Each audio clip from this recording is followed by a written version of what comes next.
شروع کرتی ہوں اللہ کے نام سے جو بے انتہا مہربان نہایت رحم فرمانے والا ہے۔ فرمایا تم دونوں یعنی انسان اور شیطان یہاں سے اتر جاؤ، تم ایک دوسرے کے دشمن رہو گے۔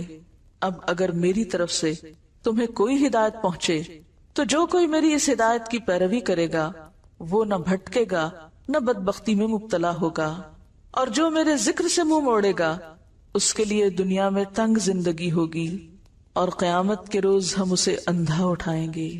وہ کہے گا پروردگار دنیا میں تو میں آنکھوں والا تھا، یہاں مجھے اندھا کیوں اٹھایا؟ اللہ تعالیٰ فرمائے گا ہاں اسی طرح تو ہماری آیات کو جب کہ وہ تیرے پاس آئی تھی تو نے بھلا دیا تھا، اسی طرح آج تو بھلایا جا رہا ہے۔ اس طرح ہم حد سے گزرنے والے اور اپنے رب کی آیات نہ ماننے والے کو دنیا میں بدلہ دیتے ہیں، اور آخرت کا عذاب زیادہ سخت اور زیادہ دیر پا ہے۔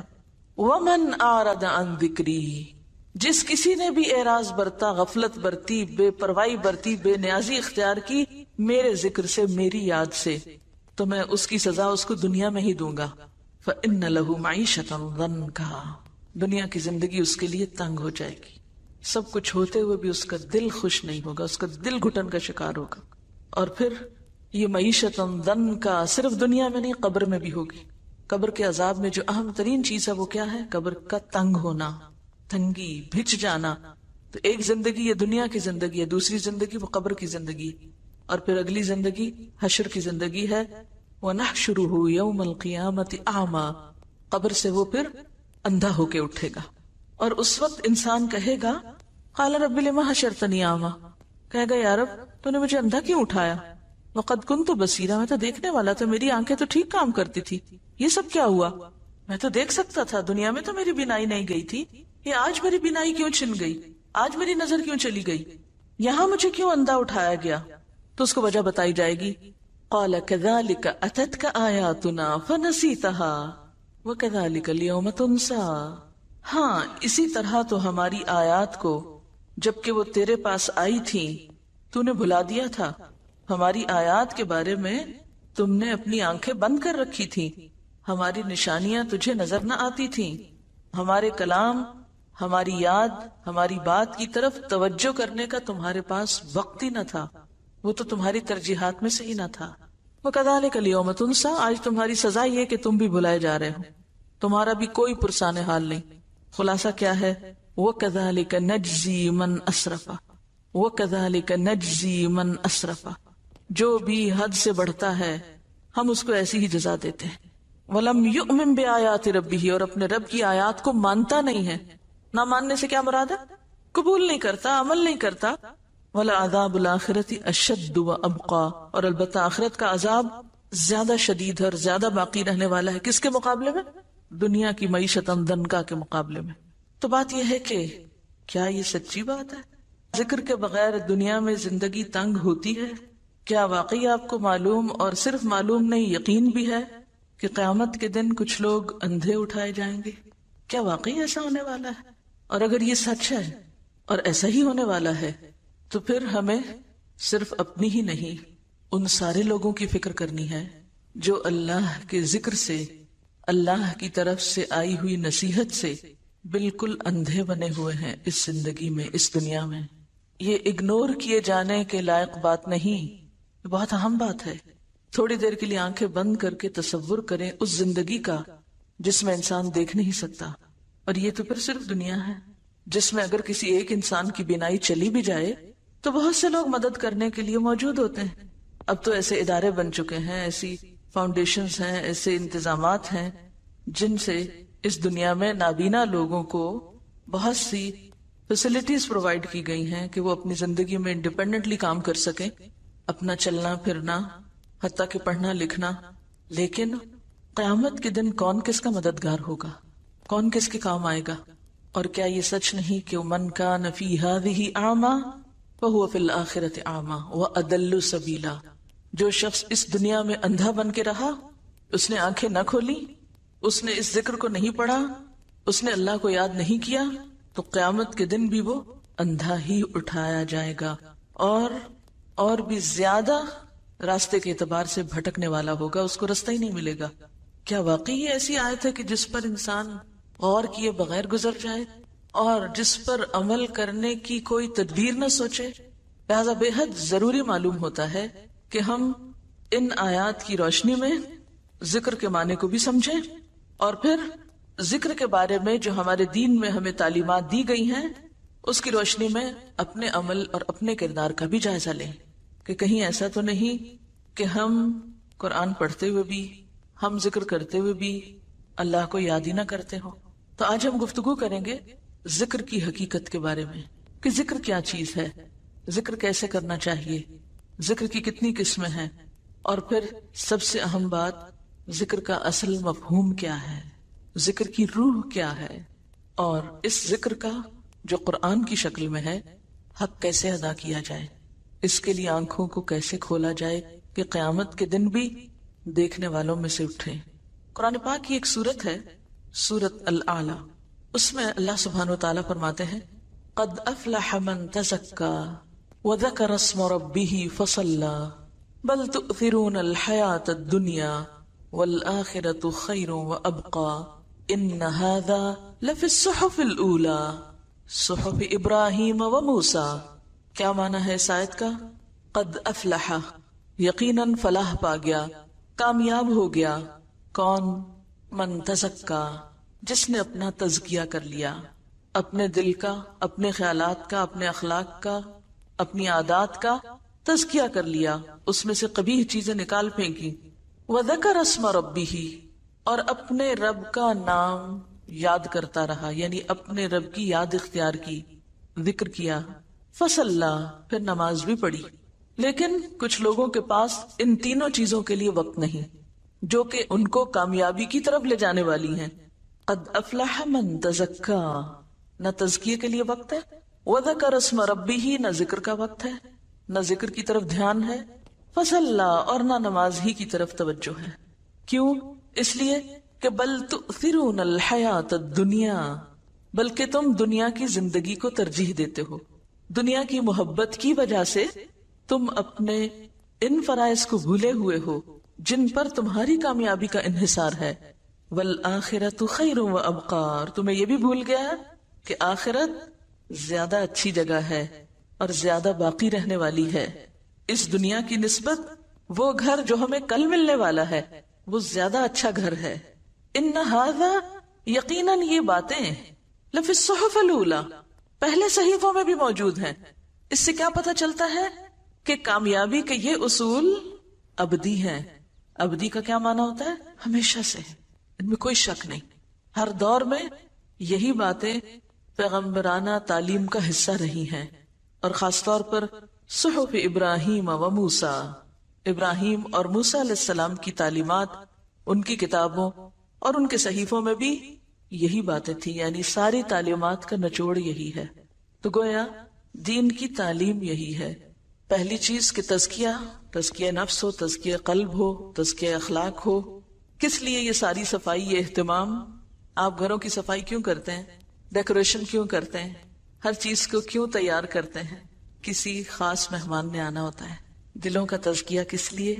کہ یہ دل اللہ کے لیے بنے ہیں. اس میں ہمیں سب سے محبوب ترین چیز کو یہاں مقام دینا ہے. تو یہاں سب سے محبوب ترین ہستی اللہ رب العزت کی ذات، یہ دل تو اس کے لیے. اتنی قیمتی چیز، اتنی قیمتی جگہ، یہ دنیا کی ٹھیکریوں کے لیے تو نہیں ہے، دنیا کی حقیر چیزوں کے لیے تو نہیں ہے کہ ان کو یہاں بسا لیں. اس دل میں تو رب کی یاد ہونی چاہیے.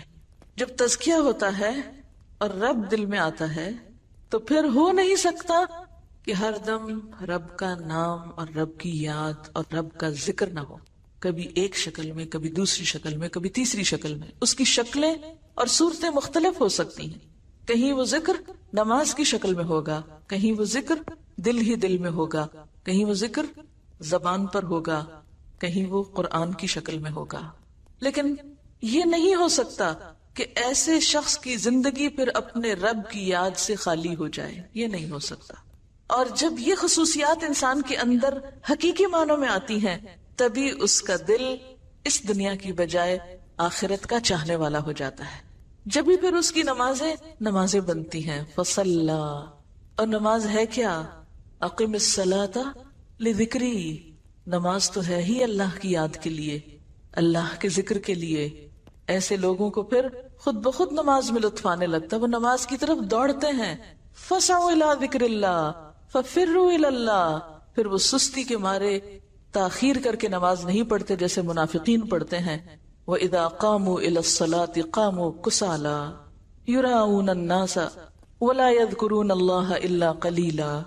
پھر ان کی زندگیوں میں ایک واضح چینج نظر آتا ہے، واضح تبدیلی نظر آتی ہے کہ وہ ہر چیز سے بڑھ کر پھر نماز کی فکر کرنے والے بن جاتے ہیں، کیونکہ نماز ذکر کی اعلیٰ ترین شکل ہے. اقم الصلاۃ لذکری، نماز قائم کرنے کا تو مقصد ہی اللہ کو یاد کرنا ہے. آپ این دنیا کے کاموں میں ڈوبے ہوئے ہوں، سب چھوڑ کر اللہ کے دربار میں پہنچ جاتے ہیں. یہ کس بات کا اظہار ہے؟ اللہ سے محبت کا اظہار ہے. پھر کچھ یاد نہیں رہتا، پھر کوئی چیز اہم نہیں رہتی، غم ہو یا خوشی ہو، پھر ہر حال میں انسان اپنے رب ہی کی طرف دوڑتا ہے. فَسَعُوا إِلَىٰ ذِكْرِ اللَّهِ وَذَرُوا الْبَيْعَ، پھر دنیا کی تجارت اور خرید و فروخت چھوڑ دیتا ہے.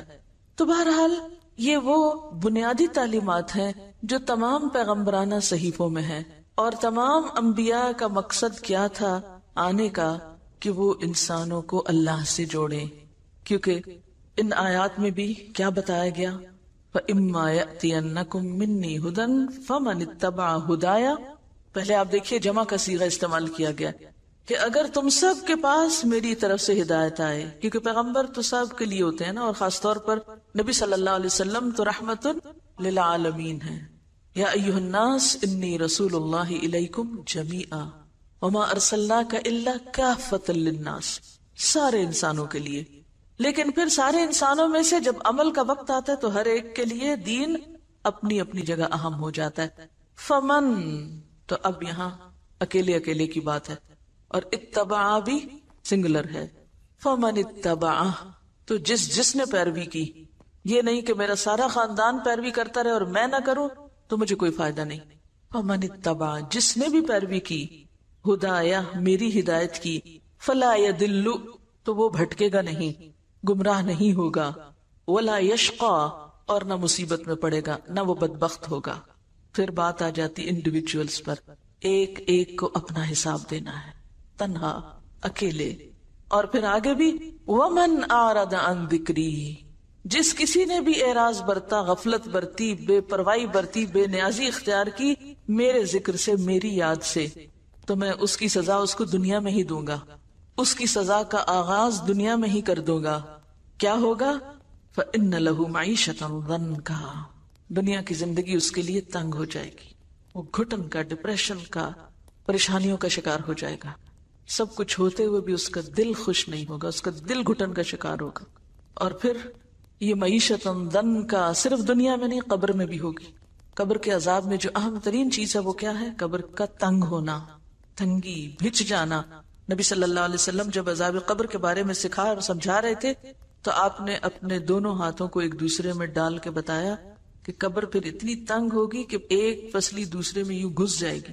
تو ایک زندگی یہ دنیا کی زندگی ہے، دوسری زندگی وہ قبر کی زندگی ہے، اور پھر اگلی زندگی حشر کی زندگی ہے. وَنَحْشُرُهُ يَوْمَ الْقِيَامَةِ أَعْمَى، قبر سے وہ پھر اندھا ہو کے اٹھے گا.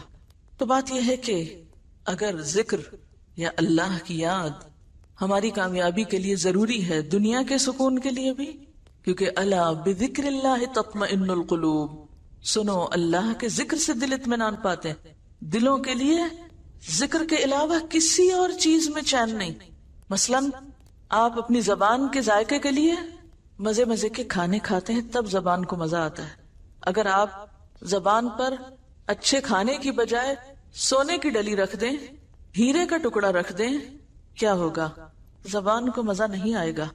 ناک کا لطف کس میں ہے؟ ہماری قوت شامہ کا لطف کس میں ہے؟ اچھی خوشبو کے سونگنے میں. اگر آپ اس کے سامنے سونے چاندی کا ڈھیر رکھ دیں اور کہیں سونگو اس کو، تو اس کو تو کوئی مزہ نہیں آئے گا اس میں. اسی طرح اگر ہم اپنے دل میں اللہ کی یاد کی بجائے، اللہ کی محبت کی بجائے، اللہ کے ذکر کی بجائے سونے چاندی کی محبت ڈال لیں تو دل چین نہیں پائے گا. یہ دل کچھ اور مانگتا ہے اور ہم اس کو سونے چاندی اور دنیا کی دولت میں خوش کرنے کی کوشش کرتے ہیں. تو دل کا لطف، دل کا سکون اور دل کا چین اللہ کے ذکر میں ہے. الا بذکر اللہ تطمئن القلوب. اسی لیے ہم دیکھتے ہیں کہ تمام انبیاء نے اپنے اپنے لوگوں کو ذکر کی طرح متوجہ کیا، اور آج بھی دعوت دین دینے والوں کی، تعلیم دین کا کام کرنے والوں کی یہ بنیادی ذمہ داری ہے کہ لوگوں کو اس کی طرف متوجہ کریں. تو اس سلسلے میں ہم دیکھتے ہیں حضرت یحییٰ علیہ السلام کا قول. وہ اپنے لوگوں سے کہتے ہیں وَآمُرُكُمْ أَن تَذْكُرُوا اللَّهَ تَعَالَى. لوگوں میں تمہیں حکم دیتا ہوں، یعنی حکم ہے میرا کہ تم کیا کرو، اللہ کو یاد کرو. یعنی صرف مشورہ نہیں دیتا بلکہ حکم دیتا ہوں تم کو. اور ذکر کرنے والا دراصل دنیا کے فتنوں، دنیا کے غموں، دنیا کی پریشانیوں سے ایک محفوظ پناہ گاہ میں آ جاتا ہے، ہر طرح کے خطرات سے محفوظ ہو جاتا ہے، اندرونی بھی اور بیرونی بھی. کیونکہ جب تک بندہ اپنے رب کو یاد کرتا ہے، اللہ اپنے اس بندے کی مدد فرماتا ہے.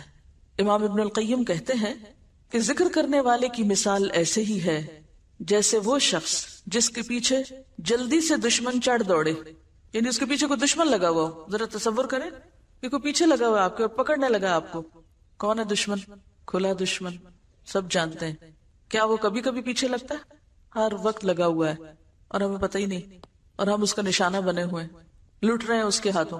تو فرمایا کہ وہ شخص جس کے پیچھے دشمن چڑھ دوڑے اور وہ بھاگتے بھاگتے بھاگتے جلدی سے کسی مضبوط قلعے میں داخل ہو کے اپنے آپ کو بچا لے. یعنی جیسے کوئی دشمن پیچھے آتا ہے تو انسان کیا کرتا ہے؟ جلدی سے کسی قلعے میں، کسی عمارت میں بند ہوتا ہے. تو عموماً آپ ذرا سوچیں، خدا نخواستہ کوئی گھر میں چور آ جائے تو آپ کیا کرنے کا سوچتے ہیں؟ کبھی کبھی آپ سوچتے ہیں نا اگر خدا نخواستہ یا چور آ گئے تو میں کیا کروں گی؟ تو آپ کا کیا جواب ہوتا ہے؟ میں جلدی سے غسل خانے میں گھس جاؤں گی اور میں کنڈی لگا لوں گی، یا کمرہ دروازہ بند کر لوں گی، میں اندر نہیں آنے دوں گی. ایسے بیٹھے بیٹھے سوچتے ہیں نا اپنے بچاؤ کے طریقے. تو بالکل اسی طرح ذکر کرنے والا ایسا ہے کہ جو اپنے دشمن سے بچاؤ کے لیے قلعے میں چلا جائے اور اس کا دروازہ بند کر دے اور دشمن باہر ہی ناکام و نامراد لوٹ جائے. یعنی ذکر اس طرح انسان کو شیطان کی شر اور شیطان کی دشمنی اور اس کے وسوسوں سے محفوظ کرتا ہے. اور ذکر ہی ایسی چیز ہے کہ جو دشمن سے بچاؤ کے لیے ایک ہتھیار ہو سکتا ہے. یہی ایک ذریعہ ہے، یہی ایک قلعہ ہے. لہذا کبھی بھی انسان اس سے غافل نہ ہونے پائے. ابن عباس کہتے ہیں شیطان ابن آدم کے دل پر چھاتی تان کے بیٹھا رہتا ہے، بالکل الرٹ. چھاتی تان کے بیٹھنے کا مطلب کیا ہے؟ بالکل الرٹ. امیجن کریں کہ آپ کا دشمن آپ کے دل پر کیسے بیٹھا ہے، جیسے کوئی حاضر باش فوجی ہو. بس جب وہ بھول یا غفلت کا شکار ہوتا ہے یعنی دل، تو فوراً حملہ آور ہوتا ہے، وسوسے ڈالتا ہے. اور پھر انسان جب ذکر کرنے لگتا ہے تو وسوسے رخصت ہونے لگتے ہیں. رسول اللہ صلی اللہ علیہ وسلم نے فرمایا ذکر الہی سے زیادہ انسان کے لیے کوئی چیز عذاب الہی سے نجات دینے والی نہیں. اب یہاں میں ذکر عام معنوں میں لے رہی ہوں جس میں سب طرح کے ذکر شامل ہو جاتے ہیں، ٹھیک ہے؟ یہ ذہن میں رہے. یہاں ذکر کی کوئی ایک خاص مخصوص شکل نہیں مراد، بلکہ اس سے مراد کیا ہے؟ اللہ کی یاد. کیونکہ آخر میں بتاؤں گی آپ کو کہ اللہ کی یاد کا مطلب کیا ہے. اللہ کے عذاب سے بچانے کے لیے سب سے مؤثر نسخہ کیا ہے؟ اللہ کا ذکر، اللہ کی یاد. رسول اللہ صلی اللہ علیہ وسلم نے فرمایا میں تمہیں تمام اعمال سے بہتر، خدا کے نزدیک زیادہ پسندیدہ، تمہارے درجوں کی بلندی کا ذریعہ، سونا چاندی خرچ کرنے سے بہتر اور دشمنوں سے لڑ کر مرنے اور مارنے سے بھی بہتر چیز نہ بتاؤں؟ صحابہ نے کہا جی ہاں اے اللہ کے رسول صلی اللہ علیہ وسلم، آپ ضرور بتائیے. آپ نے فرمایا اللہ کا ذکر کرنا. گویا ذکر تمام عبادات میں افضل ترین عبادت ہے. رسول اللہ صلی اللہ علیہ وسلم نے حضرت معاذ بن جبل سے فرمایا کیا میں تم کو بتاؤں کہ تمہارے اعمال میں سب سے زیادہ اچھا عمل کیا ہے، اور تمہارے مالک کے یہاں سب سے زیادہ پاکیزہ کیا چیز ہے، اور تمہارے رتبے کو سب سے زیادہ بڑھانے والا کیا عمل ہے؟ تمہارے لیے سونا چاندی دینے سے بھی زیادہ بہتر چیز کیا ہے، اور اس سے بھی بہتر کہ تم کل اپنے دشمن سے ملو، تم ان کی گردنیں مارو وہ تمہاری مارے. تو صحابہ نے عرض کیا ہاں اے اللہ کے رسول صلی اللہ علیہ وسلم. آپ نے فرمایا ذکر اللہ تعالی، اللہ کو یاد کرتے رہنا. اسی طرح ایک اور روایت میں آتا ہے کہ ایک آدمی نے رسول اللہ صلی اللہ علیہ وسلم سے پوچھا، کیا اللہ کے رسول صلی اللہ علیہ وسلم